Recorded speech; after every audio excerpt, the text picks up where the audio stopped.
नवरात्र का पवित्र समय चल रहा है। सभी दिशाओं में श्रद्धा और भक्ति की बयार बह रही है। ऐसे में लोगों को नवरात्र का महत्व, माता के विभिन्न रूपों, गुणों और उनकी विशेषता के साथ कौन से हैं 7 प्राण जिनको ऊर्जावान बनाती है माता और अंधकार का नाश कर ऊर्जा का संचार करती है। इसके साथ ही कौन से हैं वो उपाय जिनको करने से भय, अज्ञान और कष्टों से मुक्ति होगी, इसके विषय में जानकारी दे रहे हैं आचार्य विनय उपाध्याय जी। राधे राधे दोस्तों, आशा करता हूँ नवरात्रि आप लोगों के लिए बहुत मंगलमय बीत रही होगी।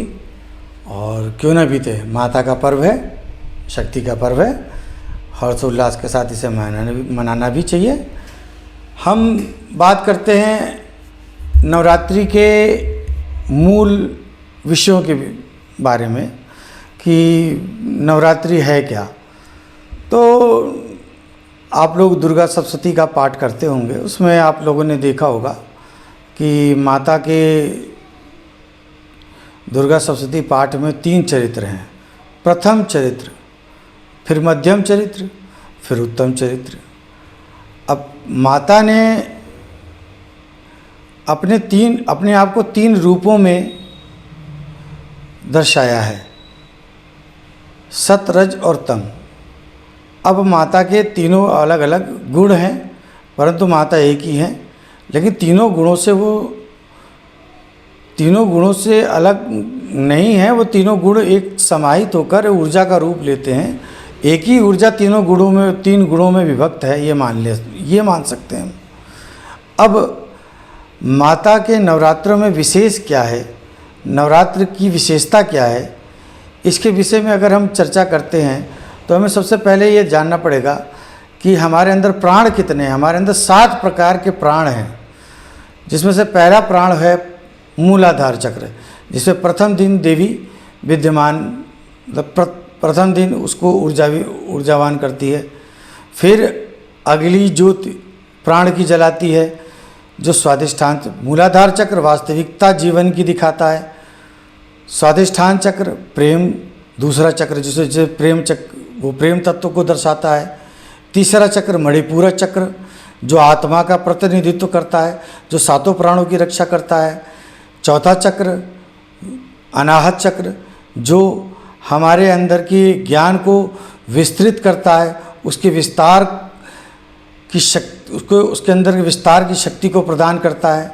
फिर आता है 5वां चक्र, जिसे हम विशुद्धि कहते हैं। ये हमारे अंदर धैर्य की प्राप्ति कराता है, यह हमें धैर्य देता है और समस्त प्रकार के क्रोध को सहने की क्षमता ये हमारे कंठ पे विद्यमान है।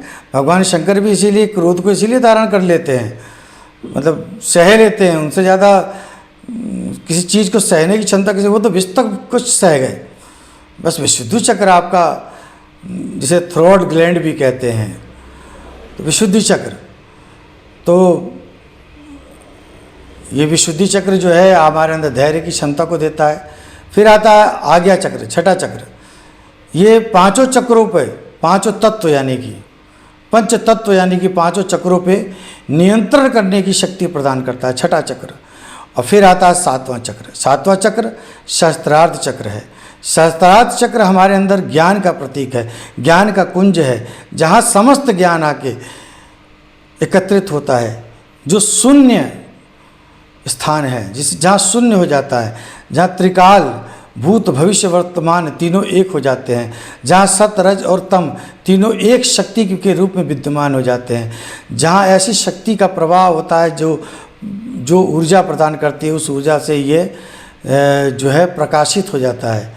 उस स्थान का नाम है सहस्त्रार्थ चक्र। और उस सहस्त्रार्थ चक्र की अधिष्ठात्री देवी माँ कालरात्रि हैं। माँ कालरात्रि को लोग काली रात से, कालेपन से, अंधेरे से, तम से जोड़ते हैं। तो ठीक है, आप लोग उससे जोड़ते हैं, परंतु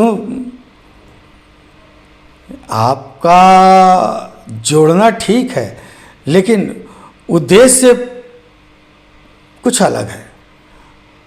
काल रात्रि, रात्रि का मतलब क्या होता है? अंधकार। अंधकार का मतलब क्या होता है? भय। और भय का मतलब क्या है? आप जब किसी कमरे में जा रहे हैं ये किसी घर में प्रवेश कर रहे हैं, उसमें अंधेरा है, तो आप प्रवेश करने से डरेंगे, कहीं सांप हो, बिच्छू हो, कील हो, फूटा हुआ कांच हो, क्या है, भूत है, प्रेत है, या कोई गड्ढा है, क्या है। जब तक अंधकार है तब तक आप भयभीत रहते हैं, लेकिन जैसे ही रोशनी जलाते हैं, प्रकाश जगाते हैं, तुरंत जो है आपके अंदर से समस्त भय समाप्त हो जाते हैं और आप प्रकाशित, आप जो है निर्भय होकर उस प्रकाश के सहारे अपने अंदर के संशय को दूर कर लेते हैं। उसी प्रकार हमारे शास्त्रार्थ चक्र पे जब तक रात्रि का साया है, यानी कि जब तक अंधकार है, तब तक जो है हम जीवन में अलग अलग चीज़ों से भयभीत रहेंगे। इसीलिए उस भय का काल कौन है?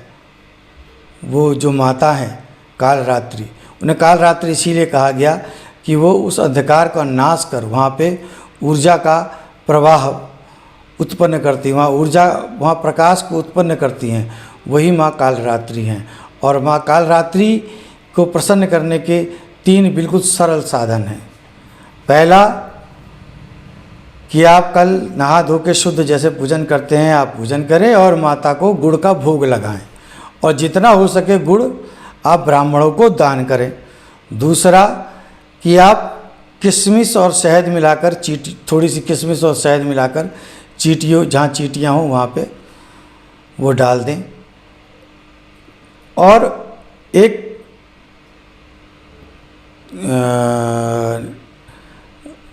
पात्र ले लें, उसमें दूध शहद मिलाकर भर लें और किसी कुत्ते को वो दूध अवश्य कल पिलाएं। अगर आप ये 3 उपचार करते हैं तो आप निश्चित मानिए कि आपके अंदर बुद्धि और ज्ञान का विकास होगा। आपके मन के विकार जो हैं वो नष्ट होंगे, मनोभाव शुद्ध होगा, मन पवित्र होगा, निर्भय होंगे और समस्त कष्टों से मुक्त होंगे।